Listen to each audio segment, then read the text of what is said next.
Taking a live look all across our region right now, Mother Nature is keeping busy. Parts of our state are suffering from poor air quality due to wildfire smoke, and the rest is getting ready for high temps. And we're tracking the impact of the forecast for you all day here on KOMO.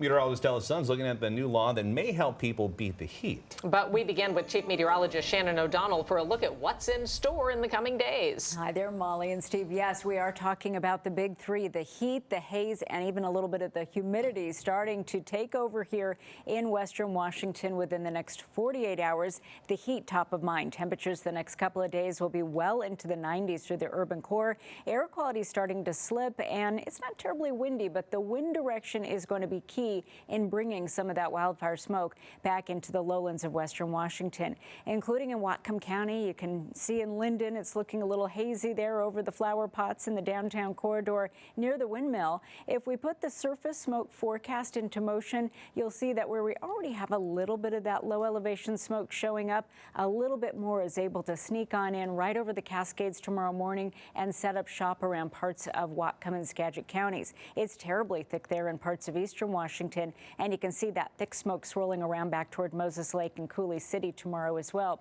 As such, an air quality alert in place for much of the state, but also for western Washington, Skagit, and Whatcom counties. A heat advisory takes over starting tomorrow. That's when temperatures should be well into the 90s here throughout the lowlands of western Washington.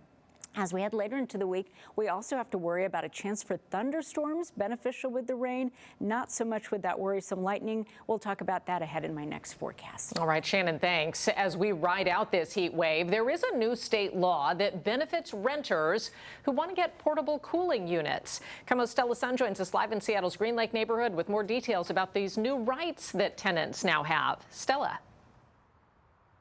Molly, when the weather gets hot, that is something that is out of our control. And now under this new law, landlords cannot control whether their tenants choose to install portable or window-mounted air conditioning units like this one. But there are exceptions to the new law.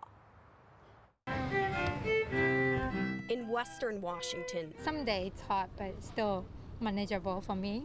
The summer heat has been somewhat tolerable. This one hasn't been bad yet. As the dog days of summer arrive, it's just going to keep getting warmer and warmer. Renters now have more rights when it comes to installing cooling units. It's probably not safe at, at some point to just sit in a 95-degree apartment. The new state law, just becoming effective last month, means with few exceptions, landlords can no longer prohibit or restrict tenants from installing a portable or window-mounted air conditioning unit, unless the cooling unit causes unreasonable damage to the property. The electrical supply needed cannot handle the existing power service to the unit or the building. It prevents the windows from locking, among others. I think people should do whatever they need to do to be comfortable. Now that tenants have more control keeping a comfortable temperature inside their home, it's going to get back into the 90s again. I fully anticipate we'll start selling more of both the portable units and the window-mounted units. Stores like the Maple Leaf Ace Hardware are preparing for the next wave of customers to come in trying to cool off. That wave happening as it gets hotter, more going off the shelves, you're helping people out with them, you're helping them find parts. As the region braces for the hot weather, Drink lots of water,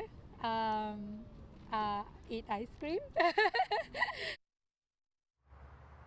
And something tenants should be aware of: under this new law, tenants are responsible for any claim for damages, injuries, or death possibly caused by any portable air conditioning units. We're live here in Seattle's Green Lake neighborhood. Stella Sun, KOMO News. All right, Stella, thanks. That brings us to our KOMO Pulse Poll now. Scan the QR code on screen to participate.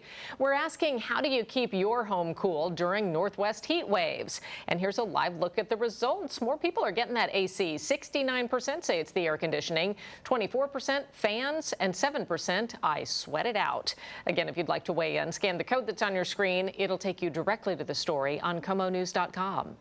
And as the temperatures get hotter, make sure to download the KOMO News app. We'll send you breaking news alerts, weather updates, and traffic alerts all straight to your phone. It is free wherever you get your apps. Hot temps mean a lot of people are looking for ways to stay cool, especially with kids on summer break. Unfortunately, a few local beaches are not an option because of high levels of bacteria in the water. Signs are up warning people to stay out at Jean Coulon Beach in Renton, Houghton Beach in Kirkland, and Mount Baker Beach in Seattle. Exposure to bacteria in the water can cause skin rashes, nausea, or even diarrhea. In addition, the beaches being closed there because of bacteria, King County warns people also should stay out of the water at Lake Marcel and Carnation. It is dealing with a toxic algae bloom.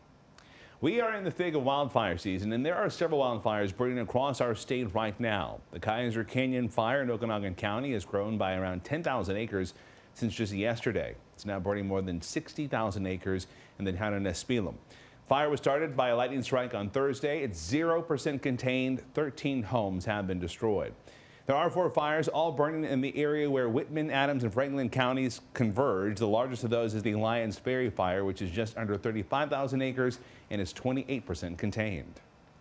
In the North Sound, Bellingham's air is turning dangerous, with wildfire smoke drifting down from Canada and pushing air quality forecast into the unhealthy range. This combination of hot weather and wildfire smoke is making it more dangerous just to be outside. Health experts say most people who die in heat waves are older and isolated.